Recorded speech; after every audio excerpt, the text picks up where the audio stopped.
Let's go live. Waiting for folks to join. Waiting for folks to join. Here's my dance until somebody joins. Oh, good. Somebody joined. Michelle Reeves. Hooray. Okay, well, welcome. Now that you are all here, we can get started.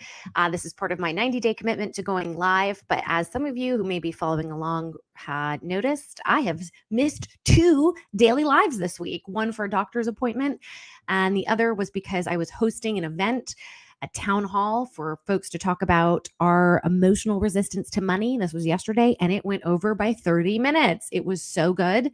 I had to keep going. Plus, anyway, the best check-ins, the best lives, I think, are on Fridays, because this is when I'm going to be sharing what are the lessons I learned this week, the good, bad, and the ugly.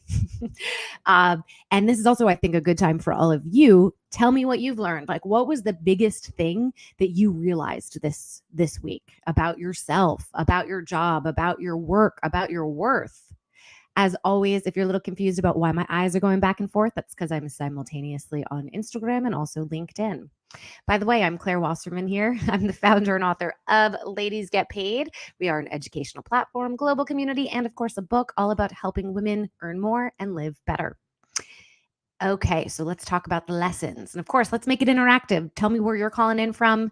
We're all about ladies getting paid. So if you are looking for a job, you got a product you're trying to sell, you want customers, you want clients, put it in the chat.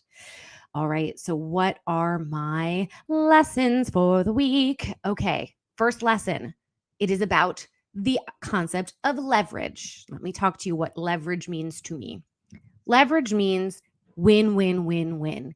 It is figuring out something that you can do that when you do it, it makes everything else easier. Or, and I'll give you some concrete examples. It's thinking about how do I accomplish, hi Jocelyn Resnick. Okay, so it's how do I accomplish something with no time, resources, or support? So it's really getting creative in the solutions that you craft for problems around lack of resources. You've got to leverage things in your life. And I will give you these concrete examples. So again, welcome to those who are joining now. I'm talking about the lessons I learned this week. This is what we do on Fridays. So for example, this live, right? I've done it now for, I think, 3 weeks. Every day I committed to going live, but I'm starting to run out of things to talk about. So I have a problem. I'm running out of things to talk about. I got to connect this to like, well, what am I actually trying to accomplish with the creation of content? Well, I want to bring more wisdom to people who are seeking to grow their lives and their bank accounts. So I had to problem solve for myself. I had to figure out, how do I continue to provide really valuable content to people at a low cost, low resource solution? And you know what my aha moment was? Might not sound so brilliant, but I think it is pretty brilliant. Let's get coaches on these lives. So instead of hearing from me every day, you're now going to be hearing from me and coaches. So folks out there whose life missions it is, their career paths are to help you earn more, okay, and live better. I'm going to invite them on live. And the reason this is just such a win-win-win, again, this concept of leverage, is because it fulfills my need of providing content to folks, okay, in a low-cost way. I'm not paying these coaches to come on. Like, you know why? Because they want to promote what they're working on. And so that's the win-win of it. They now can hopefully get clients out of doing their lives, right? And we can build a relationship and do more things moving forward. And so this idea of, okay, don't put the onus on yourself to always create your own content. Maybe instead of you being the content, you could be the conduit to the content. The next question, though, around leverage is, before I go forward with any idea, I have to really think about, is this sustainable? Does the operational aspect of executing on this idea fit with the limited bandwidth that I have? Because it's one thing to say, great, let's get coaches on lives, but the coordination effort that's required of that is pretty fucking intense, right? So before I reached out to any coaches, I spent a long time designing a way where once I did do the outreach, it would be just like a very simple one-click step for people to get involved. Like, for example, setting up a Calendly. And in that Calendly link, having prompts that ask the coaches, what are you most excited to talk about for this live?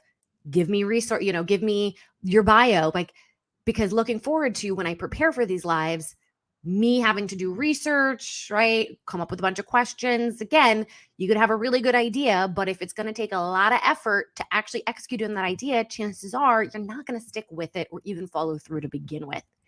So getting that leg, like that Calendly, and creating also just like a system for myself on the back end of tracking all the coaches who signed up, having it in one place, right? Again, thinking ahead to, I don't want every day on the fly needing to be doing research or not knowing what I'm up against, right? So again, before you may have a great idea, but before you take any step towards that idea, just really think about how you can make this as sustainable and as achievable as humanly possible, okay? I'm going to give you a couple of other ideas around this concept of leverage, right? When you take an action, how do you have win-win-win from that action? This comes from my co-founder, Ashley. It is so brilliant. I'm so excited to share it with you. Okay, so after every event that we host, we send a follow-up email. And in that follow-up email, we encourage people to, follow us on LinkedIn, right? Well, sometimes they do, sometimes they don't. Okay, so it's working, it's sort of working. But there's also a need that this community has, which is, hey, this event was amazing. I want to keep in touch, right? They're exchanging their LinkedIns during the event. Hi, Allison. By the way, welcome to those who are new to this. I am just sharing the lessons that I learned from this week, and it is about leverage, right? Coming up with ideas that are win-win-win that you can, follow through in a sustainable way. And so here's this brilliant idea that I hope any of you who host events or are looking to gain followers, take this idea. It's not even stealing it because I'm giving it to you. Here's what you do. Once you host your event, create a LinkedIn post after the event, recapping what happened at the event or lessons you learned or just something that has value. When you send up your follow-up email to everybody who attended, tell them to comment on your LinkedIn post and tell them why. Tell them to comment because it is a way for them to continue to network with each other. Right? They all met at the event. They were chatting, exchanging LinkedIns, but then the event was over. The chat was lost. Well, by commenting on my LinkedIn post that was about the event, this is a way for us to continue the momentum, the conversation that was started during the actual event. And by the way, to make it even easier for people and to guarantee that they'll actually do this, don't just say, comment on my post, give them an actual prompt. Comment on your favorite aha moment during the event, or what was one lesson you learned from the event. Like, give people direction, okay? And so it's been really awesome to see post this event we did yesterday. It worked. Like, we've got lots of people commenting on my LinkedIn post. So I've now gained followers, but also have continued to provide a valuable service to the folks who attended the event because they're still talking, they're still connecting, they're still learning. And now we can leverage all of that momentum for the next town hall, right? The next event that we host, right? So again, post-event, don't just say, hey, follow me on LinkedIn, but give them a reason, an incentive to continue to engage. Jocelyn says this is so brilliant, right? I can't take credit for it. This is all Ashley. Such a good idea. So again, this concept of leverage. How do I do something that if I do it, makes everything else easier? Let me give you another last example is that town hall itself. Actually, that idea even came from this concept of leverage, meaning there's a podcast concept that I've been working on behind the scenes that we'll release hopefully soon that, the basis of it is to utilize real women's real stories as they've navigated commanding their worth, okay?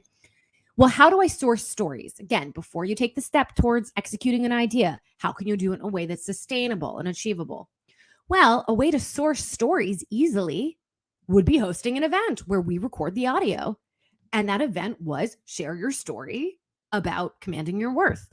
So now I have an hour and a half of audio that I can go through and start crafting my podcast. And of course, there may be more things that I need, and that's fine, but at least I have a basis of it. And so not only did I get audio for my podcast, I also provided an event that had 300 signups, So again, win, win, win. Idea of leverage. Okay. I have 3 more tips, or not tips, but 3 more weekly lessons from this week. Here's the next one. The importance of workshopping your ideas before you fully have formulated your ideas. I think I may have mentioned this as one of my lessons last week, or I've said these sort of things before of you have an idea for something. And it could, by the way, it doesn't need to be like, I have an idea for a business. It could be, hey, I have, the idea that I might want to change my job or pivot, right? Before you figure out everything you need to do for it, and before you make a decision, why don't you ask yourself, what are the questions that I have around this? What information do I still need to learn, or would be helpful, would be useful for me to learn? And instead of going around to people and pitching them the idea, fully formed, why don't you go to some trusted folks and workshop it with them? Where you say, hey, this is a thought that I have around something I want to do at work, or do something differently, or a business idea.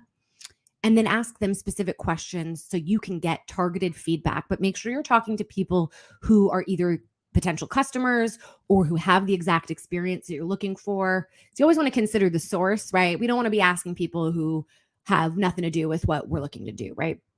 And so I actually did that a couple of times this week and this is specific shout outs to Amina Alte, Brooke Taylor, Allison Taffel Rabinowitz, and then this woman named Christy. I've had this concept for us to do in-person meetings again for Ladies Get Paid, specific to goal setting and accountability.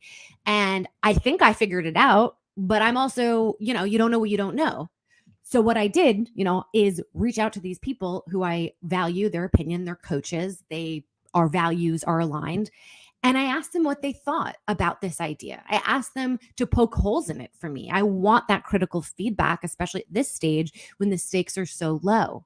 There was also a person in the Ladies Get Paid community who did that with me, which was awesome. She reached out because she had an idea for how to improve the job seeker support groups that I host every Monday. And we got on a 20-minute call and we talked about it, and she's now going to lead this coming Monday's job seeker group. So that was really, that was an awesome way, again, of like, don't wait till shit is perfect to share it. Puts a lot more pressure on you. And plus, it's not going to be as good. So get impact from other people. So the importance of workshopping your ideas. The last two things I've learned from this week in closing: forgive yourself for what you don't know. Okay. I was mad. Long story short, we're in the process of having a baby or trying to have a baby, and I'm on my second round of what they call IUI. And I found out some information about the medication, and I got pissed that I didn't do a medicated round the first time. And at first I was pissed at the doctor for not giving me that information. And then I was pissed at myself for not asking for that information. And then I realized you don't know what you don't know. How can you ask questions if you don't even know that you should be asking them in the first place? Especially when you're going into something new, like a new industry, new experience, whether it's medical, whether it's financial, there's a vocabulary issue too, right? Like there are terms that you just literally don't know to even wrap your head around. Like, how can you ask a question if you don't even have the words to ask it? And so that kind of made me realize, stepping back and looking at this as a larger lesson, a life lesson, is really, before you get pissed at yourself or pissed at a situation in that kind of hindsight 2020 view, just remember you don't know what you don't know. And you were probably doing the best you could with the information, resources, and experience that you had at that time. And the last weekly lesson is allow more space and grace for your feelings to change, right? So whatever you're going through in your life, as you're experiencing it in the moment at that time, it will probably look and feel different the next day, and then the next day, and the next day. And progress is not, quote, progress is not linear. There may be an experience you have that it's rough, it gets better, and then it gets rough again. And so just keep in mind, this too shall pass. Information is interesting. Information is insight. And so how you're feeling about something, celebrate the fact that it evolves, because that means you are evolving. And right, we want to grow in our lives. So this is all good shit to learn about ourselves as we continue to navigate, as I say, the chaos called life. And there you have it. This was your weekly lesson, or I guess lessons, things I've learned for this week. I hope it was helpful and resonated. As always, come and join ladiesgetpaid.com. And Karen's asking, can anyone attend your May 6th event this Saturday? I have no event happening this Saturday except for a wedding I'm attending that I don't think y'all are invited to. It's not my wedding.